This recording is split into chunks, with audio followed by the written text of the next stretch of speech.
Ever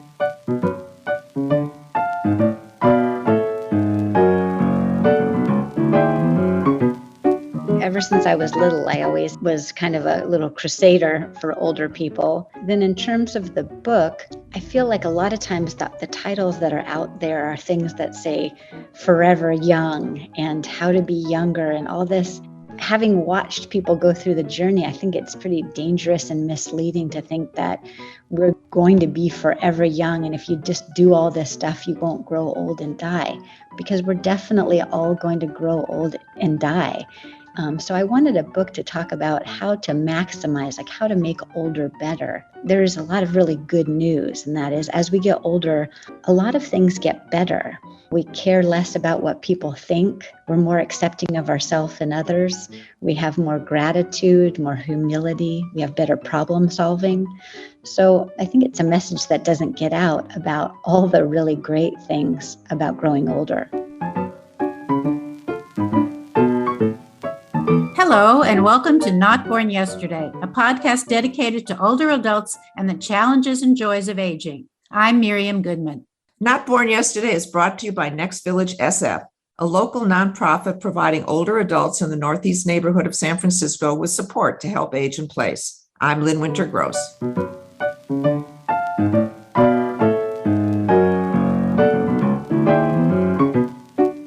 Today on Not Born Yesterday, we're talking about stress and aging. Many of us feel stress in our lives and use phrases like, "Oh, I've aged 10 years because of this," or similar remarks. But you may be surprised to learn that one really can age more quickly because of stress. Stress is defined as a feeling of emotional or physical tension and is your body's reaction to a challenge. Stress affects both the body and the mind. Sometimes it's beneficial, like if you're training for a marathon or working on a stressful project with a deadline. And there's more than one kind of stress. There's chronic stress, which goes on for a long time, and acute stress, which may be short-lived but has its own impact. So stay tuned. Stress may be overwhelming, but according to the experts, it's also reversible. Here to explain stress and how it affects us as we age is gerontologist Dr. Kerry Burnight. She's the creator and CEO of The Gerontologist, a former professor of geriatric medicine at UC Irvine, and an expert in aging and elder abuse. Dr. Burnight, welcome to Not Born Yesterday. Oh, it's my pleasure. Let's start with your definition of stress, both chronic and acute. What are the signs of stress and how does it affect us physically? Well, when people are talking about stress, what I noticed is a lot of times they'll say that their stress is the cancer diagnosis or the money problem, the divorce, the family dispute, the having a spouse with a chronic or condition or dementia. But it really is, while these are very demanding situations, that is not the stress. The stress is, as you said, the emotional and mental strain that results from your perception of the demanding situation. And so it's important for people to really take a moment and identify what those things are in their lives. And you asked about how they might feel them. There's a tightening because there's a physical response. So we feel it in our chest. We feel it in, our ability to sleep properly, or our mind is racing. And these kind of this elevated state, which does accelerate aging and disease processes. So I understand that there's something called telomeres and they're affected by stress. Could you explain that for the non-medical community? Telomeres are protective caps at the end of chromosomes, and they shorten with every cell division. Chronic stress is associated with a shortening of these telomeres, and that leads to cellular aging and the increased risk of disease. Untreated stress can speed up our aging process. Now, how does that work? How does that affect our body? Yes, so it's kind of fascinating. It impacts a few areas physiologically. One, as we mentioned, is the telomeres, but also inflammation. So an inflammation response is normally you get a cut and then the blood goes to those areas, we get some swelling. But over time, when our body keeps sending the message that there's a problem, that chronic stress contributes to cellular damage and tissue dysfunction. it also, chronic stress leads to hormonal changes, and that impacts our cortisol levels, our weakened immune system. So when our immune system isn't as strong, then we're going to also have compromised ability to fight off the impacts of the condition. And then also, interestingly, it's this circular effect of we're under stress, and then our lifestyle is impacted by it. So we can't sleep, and then we're making food choices about just what's handy or what might comfort us for that moment, to just go ahead and have a candy bar or something junky. And maybe we're not then getting out to do the exercise. Maybe we're having coping mechanisms like drinking more. And so that is also the wheel of misfortune. Well, since some stress is unavoidable, how do we know if we have so much stress that we have to do something about it? I assume everyone had a lot of stress during COVID, but maybe we called it something else, or we developed coping mechanisms we weren't even aware of. Yes.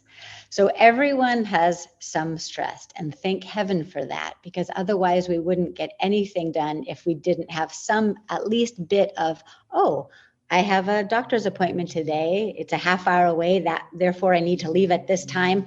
Like, it gives you that little momentum, like, oh, okay, I need to get going. But then you take the biggies. You go, okay, I'm a caregiver for my partner with cognitive impairment. I have more expenses than I can pay for. My adult son is really struggling with major depression. You take these higher demanding situations that are drawn out, and that's where the chronic stress can come in that we don't want. So I advise patients to even think, in fact, listeners, if you could right now say out loud, do I feel like I'm living under stress? And if you say no, wonderful, keep listening, because sometimes something stressful will come up. But if you say yes, can you identify what's causing it? And that's a good step too, to try to think, okay, it's this, this, and this. So what should we do about it? It seems like the cure for everything is what we talk about all the time on this podcast: exercise, sleep better, eat better, socialize more, find purpose. Is it really possible to manage stress with something like yoga or meditation or something else? I'm glad you asked, because I have a 6-point plan. And backing up to what the demanding situation that is causing your stress, it's important that as you identify those, you recognize these are hard and these are real. And I'm giving myself grace to not just say, oh, everything's fine. No, this is tough. And it feels like it's more than you can bear. But here's the really good news. You can bear the demanding situations. We are in the driver's seat, even under the hardest situations. And I'd love to go over 6 tools that you can use. And you might only need one, or you might need all darn 6 of them. And proactively, you can employ these kind of as a preventive measure to keep the stress at bay, or when you're in a big stress crisis where you feel like you're drowning. I named them all starting with M, just so we can remember them. So the first one, move. And you're thinking, yeah, I know, exercise. But there's a caveat. Let's say right now that yesterday you received a cancer diagnosis. It's grappling in your mind. It's starting to feel like, oh, all these steps that I need to go to get myself cared for. How am I going to handle this with work and telling my kids and grandkids? Getting out and moving intentionally. And I'm going to say the blasphemous thing of getting out for a walk without listening even to a podcast or even any music. Just get out and you're moving your body, and your mind at that time is working on that demanding situation. And in doing that, you're going to get a little bit of clarity. And with that clarity, you can move on to the next M, and that is mindfulness. So you're holding what you see as the demanding situation in your hand, and you're creating an intent in that mindfulness to think, my intent is to walk this journey with my cancer in a way that I maintain interest in other people, that I don't let this thing consume me, and that I recognize that I am going to be able to use this conscious, mindful decision to create an intent of what it looks like. And then that brings us to the next one. So we started with moving, we went next to mindfulness, and then the third one is meditation. Not the woo-woo kind of thing at the top of a mountain necessarily, but it's just like breathing in and out with your intent that you kind of ascertained from movement and mindfulness of saying, I can see myself going to the treatments, getting better, telling all the people that I need to tell, and paying for these treatments. And then every day, repeating, I'm going to move, I'm going to be mindful, I'm going to meditate, which leads us to the next M, which is your mates. So that your friends and other humans. And when you're young, your friends are real handy, right? So you go to school, there are some people. As we get older, we're not in as much proximity sometimes to other friendships. So we have to be proactive. We need to be the ones to pick up the phone, think about who you might be able to talk to about this, like maybe somebody who has been through the demanding situation that you're in now. And to diversify your social portfolio. So we can't just have the same group of friends.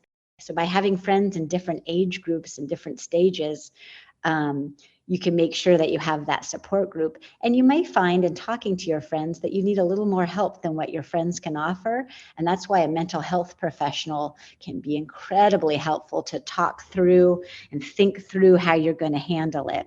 And these days you can go to a counselor, but you can also do it online. And then I have just two more. One is make a meal. So there's an M. We need to, when you're feeling so darn heavy, instead of reaching for the Twinkie like we might, going out and thinking, okay, I can't control all of this, but I can control getting to the store, getting some whole foods, and mindfully preparing something that I'm going to use to nourish this body. And the final one is also a make, and that is make your bed. Not in the way that you're thinking of like when you get up in the morning, but each evening thinking sleep is going to save me in this stressful situation.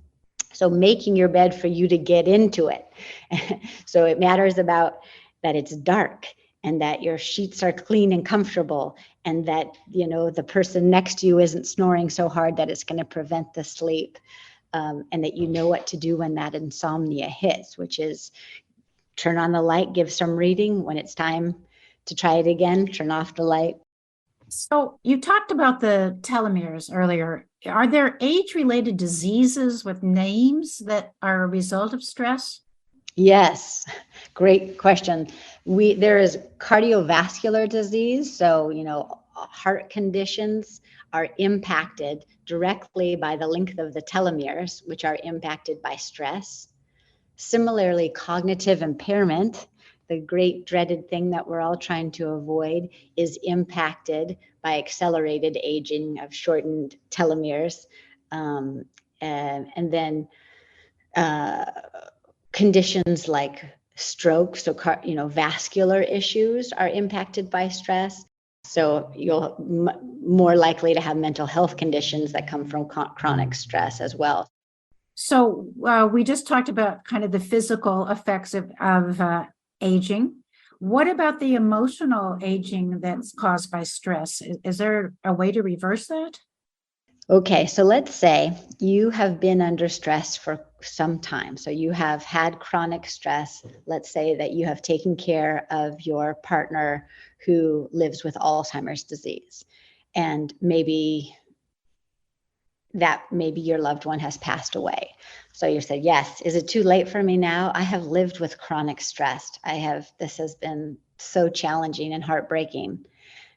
Am I just doomed now?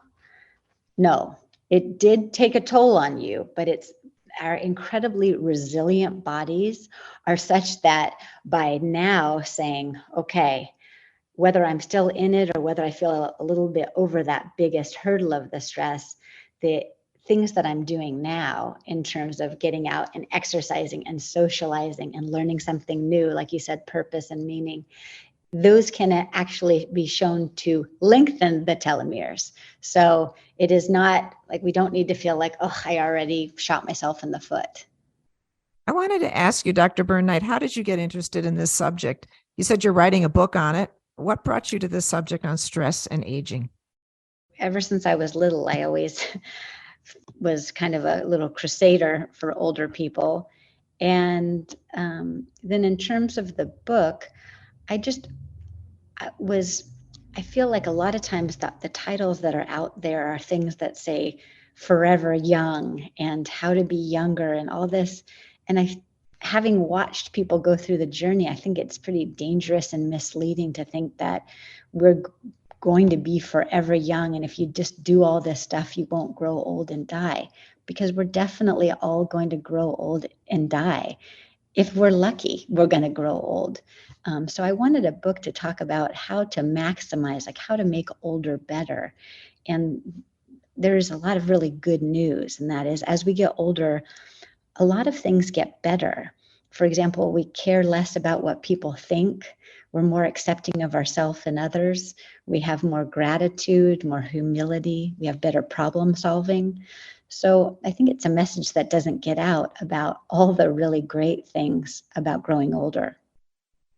Well, we did promise our listeners there'd be some good news. So it sounds like that is some of the good news. Is there anything you want to add to that? As our body can get younger, or at least get rid of the signs of stress as well as our emotions? Yes. So if we're going to leave with good news, the good news is this. We don't need to learn how not to age. What we need to learn is how to age.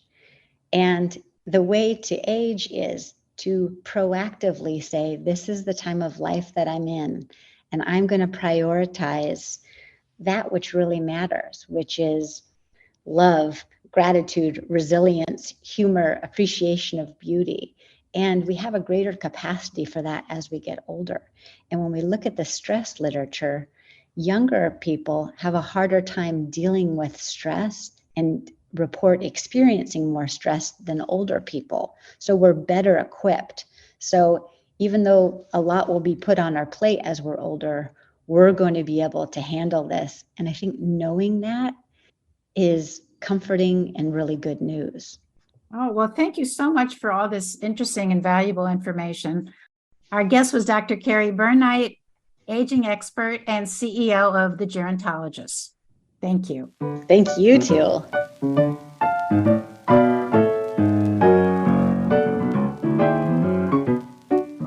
Today on News You Can Use, we want to share some information on spending and who's doing it.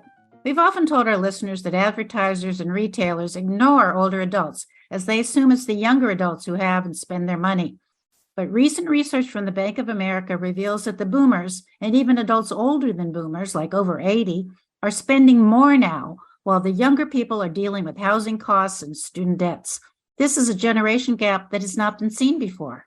Spending by older adults was up about 7%, while it fell for younger generations. In fact, an economist said that were it not for the aggressive spending by older people, the economy might be in a more negative place.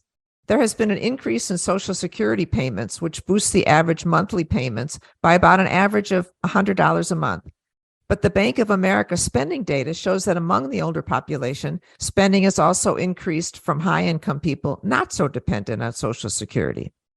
For example, older people who own homes are probably not moving, while young generations are confronted with higher mortgage rates and even higher home prices. Younger people are more likely to move and face these significant cost increases. So what are we spending on today? Older consumers are traveling and spending on cruises and hotels, perhaps because they didn't do it so much during COVID.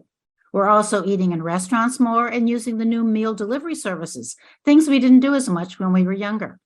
Another way we boomers are spending is on coffee. We want the highest quality coffee and we're willing to pay for it. But we're also spending money on medical expenses, even if we have insurance. Finance Buzz predicts that some couples will spend as much as $275,000 for out-of-pocket health care. Boomers are also spending on pets and pet care, and perhaps surprisingly, we're spending on education, not necessarily our own, but helping our children and grandchildren with tuition costs, whether for private preschool or college expense. Younger people, on the other hand, have to confront the end of the freeze on student loan payments, which the Federal Reserve says is about $1.6 trillion and is owed by people under 50. Expensive restaurants and costly vacations may have to wait too. And remember, while older adults are not the only generation spending money differently today, their spending habits do influence products and services.